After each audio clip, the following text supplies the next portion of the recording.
عزیز بھائیوں بزرگوں دوستو، انسان کے پاس جو سب سے قیمتی چیز ہے وہ بندے کا ایمان ہے۔ جس شخص کے پاس جس مسلمان کے پاس ایمان کی دولت موجود ہے اس کے پاس سب کچھ موجود ہے۔ ایک واقعہ ہے حضرت عمر رضی اللہ تعالیٰ عنہ کے دور میں، واقعہ مشہور ہے، اشارتاً مختصر بیان کرتا ہوں کہ ایک آدمی سے بندہ قتل ہو گیا تو مدینہ طیبہ کی بستی میں اس کا مقدمہ حضرت عمر رضی اللہ تعالیٰ عنہ کی عدالت میں تھا۔ تو حضرت عمر رضی اللہ تعالیٰ عنہ نے اس قاتل کو کہا کہ آپ کو قتل کے بدلے قتل کیا جائے گا۔ وہ مسافر سا دور سے آیا تھا، وہ کہنے لگا میرے بیوی بچے ہیں، میں پیچھے بتاؤں، کچھ امانتیں میرے پاس پڑی ہیں، میں وہ بھی واپس کر رہا ہوں، لہٰذا مجھے تھوڑے دن کے لیے مہلت چاہیے۔ حضرت عمر کی عدالت ہے، سخت ترین عدالت میں مقدمہ ہے، تو حضرت عمر رضی اللہ تعالی عنہ نے اس سے مانگ لیا کہ کون شخص ہے جو آپ کی مجھے ضمانت دے، ضمانت کے طور پہ میں تمہیں چھوڑ دیتا ہوں۔ لیکن وہ آدمی پریشان تھا، پردیسی تھا، کوئی جاننے والا بھی نہیں تھا، تو وہ آدمی پریشان کھڑا ہے کہ میں کس کو ضمانت کے طور پہ پیش کروں۔ انہوں نے مدینے کے لوگوں کے پر نظر دوڑائی، کوئی اس کا جاننے والا نہیں تھا، پریشان تھا۔ تو ان صحابہ میں سے، ان مجمع میں سے ایک صحابی رسول ہے حضرت ابو ذر غفاری رضی اللہ تعالیٰ عنہ، کھڑے ہوئے کہتے ہیں کہ اے امیر المومنین، میں اس شخص کی ضمانت دیتا ہوں۔ حضرت عمر فرماتے ہیں کیا تو ان کو جانتا ہے؟ کہتے ہیں کہ نہیں، میں نہیں بھی جانتا تو لیکن میں اس کا ضامن ہوں، نہ آیا تو مجھے اس کے بدلے قتل کیا جائے۔ حضرت عمر رضی اللہ تعالیٰ عنہ نے اس شخص کو چھوڑ دیا، 3 دن کا وعدہ کیا، وہ چلا گیا۔ 3 دن کا آخری پہر تھا کہ جب اس شخص نے آنا تھا، شام کا سورج غروب ہونے والا ہے لیکن وہ شخص نہیں آ رہا۔ حضرت عمر کی عدالت میں حضرت ابو ذر غفاری رضی اللہ تعالیٰ عنہ کو لایا گیا، لوگ انتظار میں ہیں،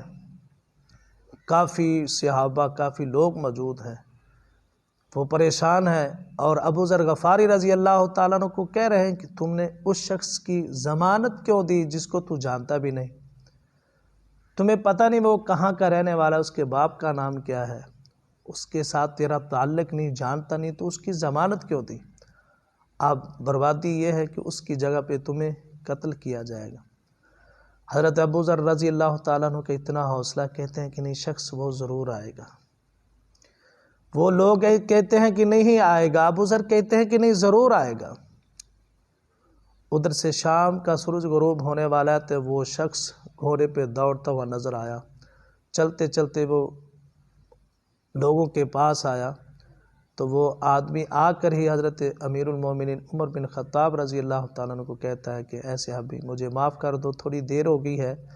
میری کچھ امانتیں تھیں، میں ان لوگوں کو ڈھونڈتے ہوئے مجھے دیر ہو گئی ہے، تو لہٰذا میں آ گیا ہوں، اپنے وعدے پہ پہنچا ہوں، سورج ابھی غروب نہیں ہوا تو میں اپنے وعدے کے مطابق پہنچ چکا ہوں، اب جو تمہاری عدالت فیصلہ کرتی ہے میں اس کو قبول کرتا ہوں۔ تو اس آدمی کی اس بول پر تمام مجمع کے لوگوں کی گردنیں جھک گئی ہیں۔ اب ہر آدمی یہی سوچتا ہوگا یار یہ کیسا کمال کا ایماندار شخص ہے جس کو پتہ بھی تھا کہ مجھے قتل کیا جانا ہے، اس کے باوجود اتنی ایمانداری دکھائی ہے، اور لوگ ہر اپنے ذہن سے کیا کیا سوچتے ہوں گے، ان کے ایمان تازہ ہو رہے ہوں گے۔ تو وہ جن کا باپ قتل ہوا تھا وہ نوجوان کھڑے ہو کہتے ہیں امیر المومنین، ہمیں انصاف مل گیا ہے، اس شخص کی ایمانداری نے ہمیں انصاف دے دیا ہے، ہم اس کو معاف کرتے ہیں۔ معافی تلافی کے بعد حضرت ابو ذر رضی اللہ تعالیٰ عنہ سے پوچھا گیا کہ تو اس کو یار جانتا نہیں تھا، تو نے اس کی ضمانت کیسے دے دی؟ حضرت ابو ذر رضی اللہ تعالیٰ عنہ فرماتے ہیں کہ اے لوگوں، میں اس کو جانتا نہیں تھا، مجھے بھی نہیں پتا تھا کہ یہ شخص آئے گا یا نہیں آئے گا، لیکن ایک وجہ سے میں نے اس کی ضمانت دی ہے، یہ شخص دور سے آیا تھا، اجنبی تھا، سونے پیغمبر حضرت محمد الرسول اللہ صلی اللہ علیہ وسلم کے شہر میں اس کو کوئی جاننے والا نہیں تھا، تو میں نے سوچا یہ شخص کیا کہے گا کہ سونے نبی کے شہر میں آیا تھا، میری کسی نے ضمانت نہیں دی تھی۔ تو میں اس لیے ضمانت دی تھی کہ کل لوگوں کا یہ رجحان اور لوگوں کا یہ توکل اور لوگوں کسی اجنبی کی کوئی سفارش نہیں کرے گا، تو میں نے یہ ثابت کیا ہے کہ کل قیامت کے دن یہ شخص قیامت کے دن اللہ کے دربار میں یہ نہ کہہ دے کہ میں تیرے سونے پیغمبر صلی اللہ علیہ وسلم کے شہر میں گیا تھا، میری ضمانت دینے والا نہیں تھا۔ تو عزیز بھائیو، ہمارا بھی ایمان اتنا مضبوط ہونا چاہیے، جان جاتی ہے تو چلی جائے، لیکن ایمان کا جو تعلق ہے وہ ہمارا مضبوط ہونا چاہیے۔